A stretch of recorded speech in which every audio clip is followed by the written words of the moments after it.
하나님 말씀 요한복음 8장 1절에서 2절. 예수께서는 올리브산으로 가셨다. 이른 아침에 예수께서 다시 성전에 가시니 많은 백성이 그에게로 모여들었다. 예수께서 앉아서 그들을 가르치실 때에 아멘. 예수님도 초막절에 예루살렘에 올라오셨습니다. 예루살렘에 올라오셨어요. 그리고 그분도 예루살렘에 올라와서요, 사람들에게 하나님의 말씀, 복음을 전합니다. 듣는 회중이, 예수님의 말씀을 듣는 회중이 유대인들이었기 때문에 예수님이 전하는 메시지의 내용은 율법에 대한 해석, 그렇죠? 율법에 대한 해석이라든지 아니면 하나님께서 모세에게 왜 그런 명령을 하셨는지에 대한 그 이유와 배경을 설명해 주셨을 겁니다. 그리고 이제 구원을 얻기 위해 그들이 무엇을 해야 되는지 새로운 진리 또한 예수님은 가르쳐 주셨을 겁니다. 많이 배웠다고 자부하는 예루살렘의 유대인들이 나름대로 어렸을 적부터 율법을 배웠기 때문에 모세의 율법에 대해 능통하다고 자부하는 예루살렘의 그 유대인들이 예수님의 메시지를 듣고 많이 놀랍니다. 그들이 놀라요. 물론 그들이 놀라는 건 너무 당연합니다. 당연해요. 왜요? 하나님이 하나님의 말씀을 예언자들을 거치지 않고 그분이 직접 전하고 있기 때문입니다. 모세에게 율법을 가르쳐 준 분이 지금 이 땅에 오셔서 그분이 왜 그런 말씀을 하셨는지 자세하게 설명을 해주고 있기 때문입니다. 초막절이 되어서 예루살렘 성전 순례에 참여한 유대인들은 율법을 철저히 지키려고 하는 정통 유대인들입니다. 이들은 유대인들 중에서도 아주 정통인 사람들이에요. 이제 이 정통 유대인들이 예수님을 만나고 나서 그들 사이에 동요가 일어납니다. 동요가 일어나요. 요한복음 7장 11절에서 13절의 말씀입니다. 명절에 유대 사람들이 예수를 찾으면서 물었다. 그 사람이 어디에 있소? 무리 가운데서는 예수를 두고 말들이 많았다. 더러는 그를 좋은 사람이라고 말하고 더러는 무리를 미혹하는 사람이라고 말하였다. 그러나 유대 사람들이 무서워서 예수에 대하여 드러내놓고 말하는 사람은 아무도 없었다. 예수님 때문에 예루살렘이 술렁거리고 있습니다. 좋은 사람 같은데, 예수님 참 좋은 사람 같은데 높은 사람들이요, 예수님을 좋아하지 않습니다. 유대 사회 고위층 사람들을 의식해서 많은 유대인들이 나사렛 예수를 적극적으로 지지하는 행동은 자제를 하고 있는 모습입니다. 그리고 이런 동요가 일어나는 데에는 또 다른 이유가 하나가 더 있습니다. 사실 예수님이 초막절의 절기를 맞아 예루살렘 성전에 올라오면 유대 사회의 지도자들이 예수님에게 뭔가를 하려고 했던 것 같습니다. 예수님을 잡아다가 겁을 주고 때리고 예수님이 말을 듣지 않으면 정말 그분에게 심각한 상해를 입히려고 한 것 같습니다. 그러나 그들이 아무것도 하지 못합니다. 아무것도 못해요. 뭔가 진짜 손을 좀 봐주려고 했는데 그들이 장담한 것과는 달리 아무것도 하지 못합니다. 높은 사람들이 가만히 있자 유대인들이 자신의 지도자들도 나사렛 예수의 말을 믿고 있는 게 아닌가 하고 추측합니다. 요한복음 7장 25절에서 26절입니다. 예루살렘 사람들 가운데서 몇 사람이 말하였다. 그들이 죽이려고 하는 이가 바로 이 사람이 아닙니까? 보십시오.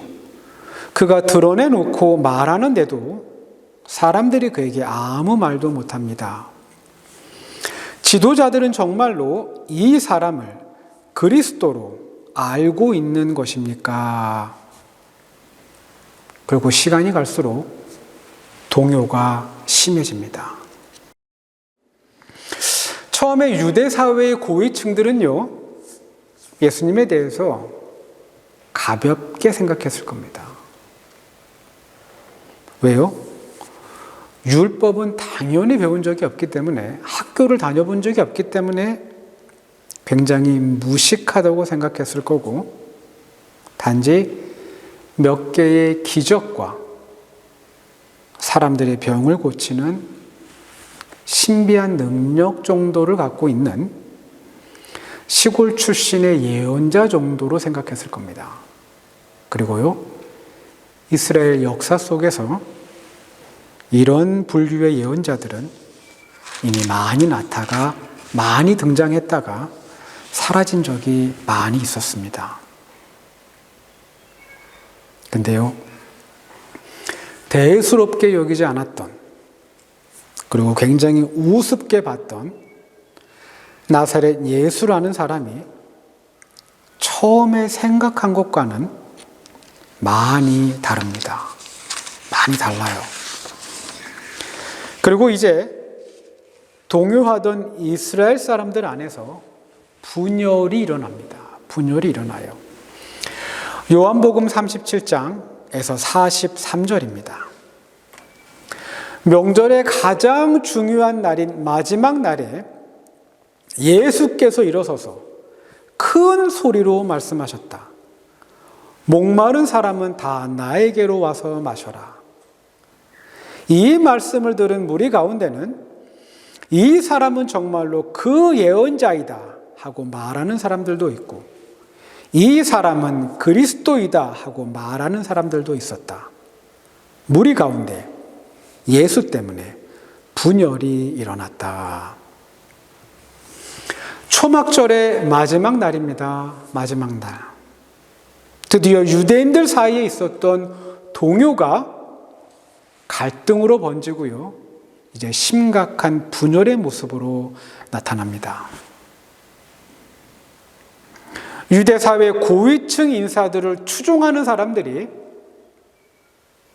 예수님을 잡아서 어떻게 해보려고 했지만 그들 역시 아무것도 하지 못합니다. 왜요? 예수 그리스도의 말씀에, 그분의 가르침에 그 어떤 오류도, 그리고 그 어떤 결함도 찾을 수 없었기 때문입니다. 이제 하는 수 없이 유대 사회의 지도자들이 성전을 지키는 경비병, 이들은 군인입니다. 이들은 군인이에요. 아울러 예루살렘 성 안과 밖에 치안을 담당하는 경찰이기도 합니다. 이들을 보내 대제사장이 마침내 이들을 보냅니다. 그리고 예수님을 잡아오라는 명령을 내립니다. 오늘날로 하면 종교 경찰입니다. 종교 경찰. 이들은 대제사장과 그리고 율법학자의 명령을 듣고 율법을 어긴 사람이 있다면 힘으로 그들을 제압하고 율법을 지키지 않은 사람을 체포할 수 있는 권리가 있는 사람들입니다. 근데요, 이들 역시 예수님을 잡아오지 못합니다. 예수님을 못 잡아와요. 대제사장과 바리새인들이 이들을 추궁합니다. 경비병들이 예수님을 붙잡지 않은 이유를 말합니다. 저희는 이제까지 그분처럼 말하는 사람은 본 적이 없습니다. 마침내 유대 사회의 고위층 인사들의 참을성에 한계가 나타납니다. 요한복음 7장 48절에서 49절입니다. 바리새파 사람들이 그들에게 말하였다. 너희도 미혹된 것이 아니냐? 지도자들이나 바리새파 사람들 가운데 그를 믿은 사람이 어디에 있다는 말이냐? 율법을 알지 못하는 이 무지렁이들은 저주받은 자들이다. 제가 직접 듣진 않았습니다. 제가 직접 듣진 않았는데요. 진짜 그들은 화가 머리 끝까지 치솟았고 그런 상태에서 정말 큰 소리로 고함을 지르는 것 같습니다. 요한복음 7장 48절 바리새인들이 버럭 화를 내면서 내뱉은 말. 지도자들이나 바리새파 사람들 가운데서 그를 믿은 사람이 어디에 있다는 말이냐. 여러분, 마치 이 말을 들으면 일단 제일 먼저 드는 생각은 믿는 게 잘못인가? 믿는 게 뭔가 잘못된 건가? 라는 생각을 하게 됩니다. 근데 이게 도대체 무슨 말이지? 한번 곰곰이 다시 생각을 해보면 믿지 않는 게, 예수님을 믿지 않는 게 더욱 가장 큰 문제입니다. 말씀이 육신이 되어 이 땅에 오셨지만 사람들은 예수님을 믿지 않습니다. 안 믿어요. 유대 사회의 지체 높은 사람들, 대제사장, 율법학자, 그리고 바리새인들, 이들은 율법에 능통한 사람들입니다. 이들이 먼저 예수님이 누구인지를 알아봐야 합니다. 그리고 예수 그리스도의 말씀에 순종해야 합니다. 그리고 예수님 말씀을 믿어야 합니다. 근데 이들은 전혀 믿지 않습니다. 안 믿어요. 그리고 예수님을 죽이려고 합니다. 이 고위층 인사들을 추종하는 사람들, 이들에겐 자신들의 생각이 없습니다. 고위층 인사들이 믿지 않기 때문에, 이들이 예수님을 미워하기 때문에 이들도 예수님을 미워하고 예수님을 믿지 않습니다. 그럼 이제 보통 유대인들, 경비병들도 포함될 겁니다. 이들이 듣기에도 예수님의 가르침에서 율법적인 잘못을 찾을 수 없습니다. 그러나 유대인 지도자들이 믿지 말라고 했기 때문에 예수님 말씀에 수긍하는 것이 있어도, 그분의 말씀이 옳아 라고 수긍하는 것이 있어도 나중에는 예수님을 믿지 않을 겁니다. 왜요? 예수님의 말씀을 듣고 그분의 말씀을 믿는 사람은 율법에 대해 알지도 못하는 무식한 사람으로 취급받을 수 있기 때문입니다. 결국 대부분의 유대인들, 아니요, 거의 모든 유대인들은 예수님을, 그리고 그분의 말씀을 믿지 않을 겁니다. 예수님, 여러분, 그분은 이미 사람들이 자신을 어떻게 대할지를 잘 알고 계셨습니다. 사람들이 자신을 어떻게 대할지 이미 알고 계셨어요. 요한복음 7장 7절입니다. 세상이 너희를 미워할 수 없다. 그러나 세상은 나를 미워한다. 요한복음 7장 논쟁이 일어나기 전부터 예수님은 이미 사람들의 마음을 알고 계셨습니다. 사람들이 자신을 미워한다는 것을.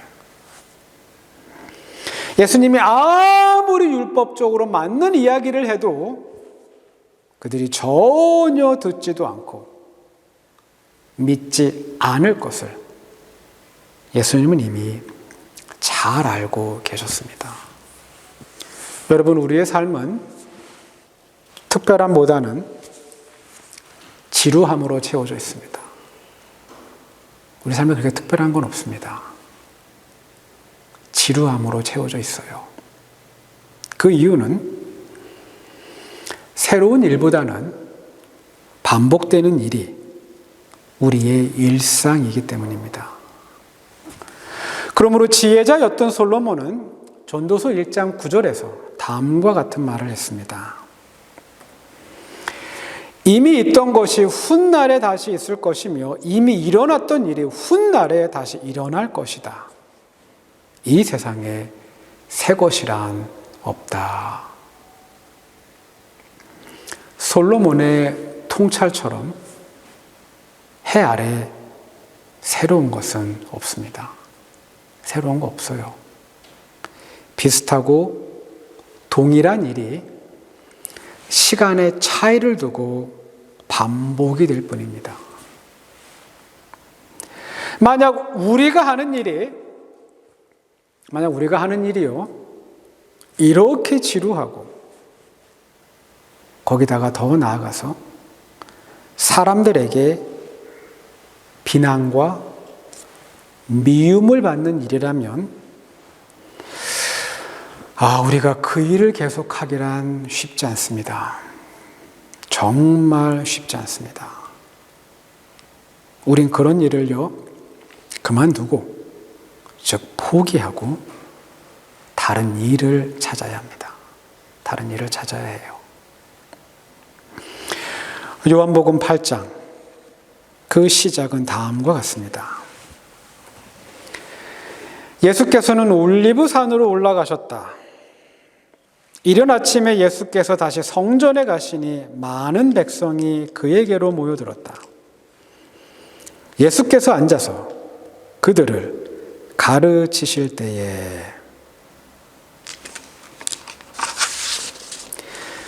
예수님이 예루살렘 동쪽에 있는 올리브산에 오릅니다.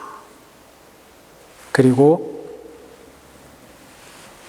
다시 성전에 가십니다. 그리고 사람들이 모여들자 예수님이 다시 하나님의 말씀을 가르칩니다. 우린 여기서 우리와는 다른 하나님, 그 하나님의 모습을 보게 됩니다. 예수님, 왜 다시 성전에 가실까? 왜 다시?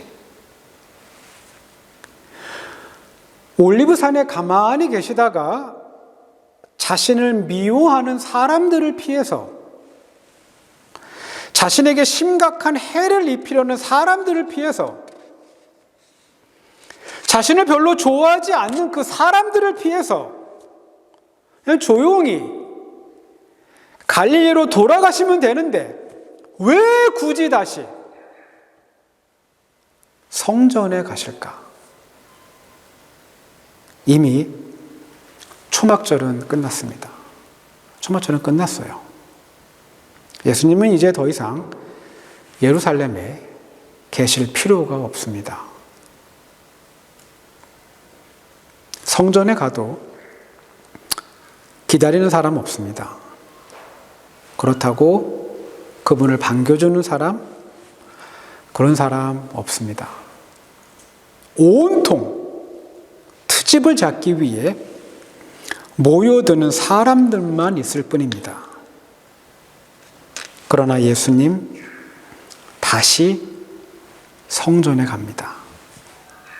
그리고 듣지 않는, 믿지도 않는 그들에게 다시 하나님의 말씀을 가르칩니다. 여러분, 이게 바로 우리 하나님의 모습입니다. 그분은 멈추지 않습니다. 그분은 안 멈추세요. 여러분, 어떻게 우리가 이렇게 계속 살고 있다고 보십니까? 여러분, 이건 우리의 힘도 그리고 우리의 능력도 아닙니다.